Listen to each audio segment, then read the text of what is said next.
आज का हमारा विषय है शंका। जी हां, शंका अर्थात दूसरों के आशय पर संदेह करना। ऐसा सोचना कि कोई हमें हानि पहुंचाना चाहता है, कोई हमसे अनुचित लाभ प्राप्त करने के लिए हमारे निकट आया है, ऐसा मानना। और संसार का अनुभव भी यही कहता है। प्रत्येक मनुष्य दूसरों से लाभ प्राप्त करने का प्रयास करता है, किंतु लाभ देना नहीं चाहता। हमारे मन की शंका हमें संसार के कड़वे अनुभवों से बचाती है। शंका वास्तव में हमारे हृदय के अंदर बना दुर्ग है, जिसमें रहकर हम सुरक्षित रहते हैं। किंतु इसी शंका के कारण हम किसी के निकट भी नहीं जा सकते, किसी से प्रेम या मित्रता नहीं कर पाते। हम धीरे धीरे अत्यंत एकाकी और अकेले रह जाते हैं। शंका का ये दुर्ग हमारा कारागार बन जाता है। क्या ऐसा नहीं होता? इस कारागार को तोड़ने का, इस बंधन से छूटने का उपाय क्या हो सकता है? यदि शंका का स्वरूप बहुत बड़ा हो जाए तो मन का रोग भी बन सकता है। अधिकतर मनोरोग वास्तव में शंका का ही परिणाम है। तो विचार करें कि शंका का जन्म कहां से होता है? अवश्य ही भय से।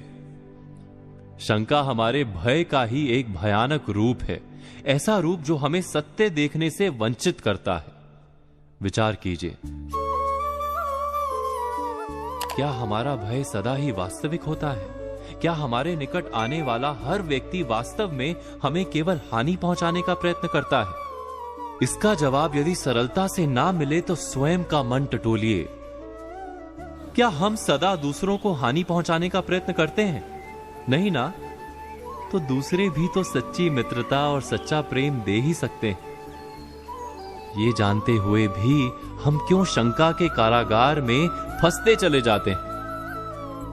शंका का एक दूसरा पहलू भी है, उस पर भी विचार कर लेते हैं। शंका के कारण हम शायद हानि से तो बच जाते हैं, किंतु कई बार लाभ से भी वंचित रह जाते हैं।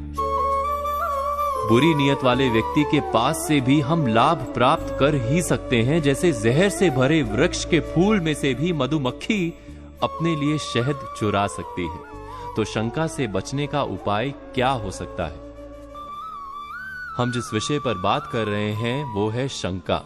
हम विचार कर रहे थे कि शंका से बचा कैसे जा सकता है, वो भी बिना स्वयं को किसी प्रकार की हानि पहुंचाए। ये सरल हो सकता है यदि हम ठीक से समझ लें कि हमारे भीतर की शंका का कारण बाहर नहीं, भीतर ही है। वास्तव में भय ही शंका का कारण है, किंतु हम जानते हैं कि भय का तो कोई कारण ही नहीं। भय से कभी कोई लाभ प्राप्त हो ही नहीं सकता। संसार का क्रम है कि आज का नुकसान कल का फायदा बन सकता है, आज की हानि कल जीवन का पाठ बनकर दिखाई देती है। अर्थात शंका की तो आवश्यकता ही नहीं जीवन में। विश्वास के साथ संसार में सभी को मिलना, सभी अनुभवों का स्वागत करना और समय आने पर अपनी बुद्धि, अपने विवेक से अपना मार्ग बनाते रहना ही अधिक लाभदायी भी होता है और अधिक सुखदायी भी। आशा करता हूं कि हमारा ये विषय आपके जीवन में कुछ अर्थ भरेगा।